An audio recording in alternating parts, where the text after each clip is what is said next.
Chapter 32.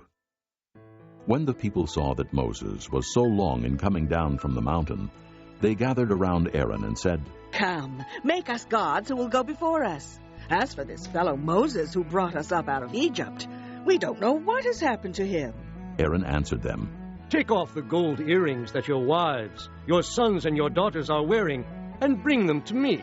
So all the people took off their earrings and brought them to Aaron. He took what they handed him and made it into an idol cast in the shape of a calf, fashioning it with a tool.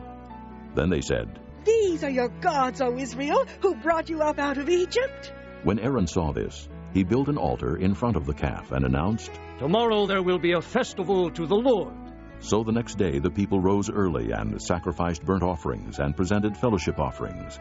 Afterward they sat down to eat and drink and got up to indulge in revelry.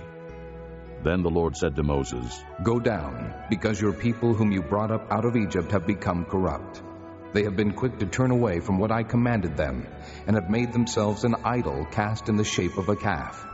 They have bowed down to it and sacrificed to it, and have said, 'These are your gods, O Israel, who brought you up out of Egypt.'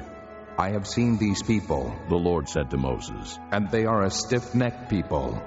Now, leave me alone, so that my anger may burn against them, and that I may destroy them. Then I will make you into a great nation." But Moses sought the favor of the Lord his God. "O Lord," he said, "why should your anger burn against your people, whom you brought out of Egypt with great power and a mighty hand? Why should the Egyptians say, 'It was with evil intent that he brought them out, to kill them in the mountains and to wipe them off the face of the earth'? Turn from your fierce anger, relent, and do not bring disaster on your people. Remember your servants Abraham, Isaac, and Israel, to whom you swore by your own self, 'I will make your descendants as numerous as the stars in the sky, and I will give your descendants all this land I promised them, and it will be their inheritance forever.'" Then the Lord relented, and did not bring on his people the disaster he had threatened. Moses turned and went down the mountain with the 2 tablets of the testimony in his hands. They were inscribed on both sides, front and back. The tablets were the work of God. The writing was the writing of God, engraved on the tablets. When Joshua heard the noise of the people shouting, he said to Moses, "There is the sound of war in the camp." Moses replied, "It is not the sound of victory. It is not the sound of defeat.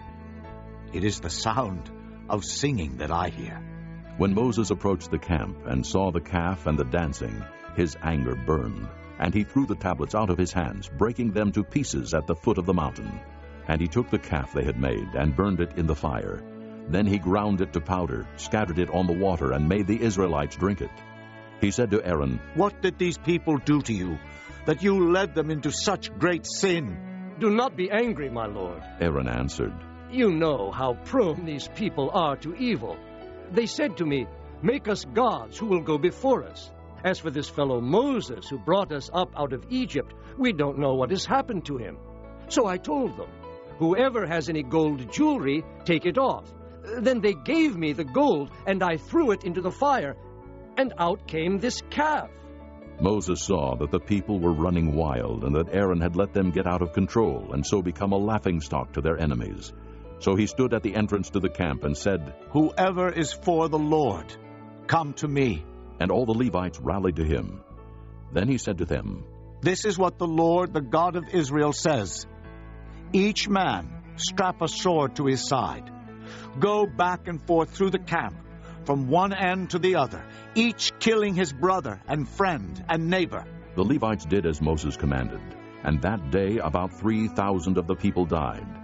Then Moses said, "You have been set apart to the Lord today, for you were against your own sons and brothers, and he has blessed you this day."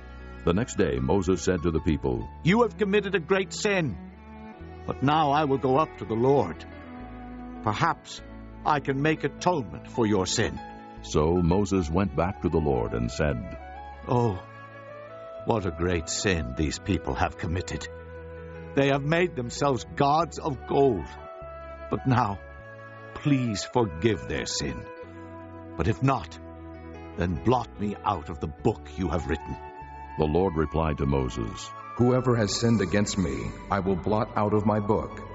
Now go, lead the people to the place I spoke of, and my angel will go before you.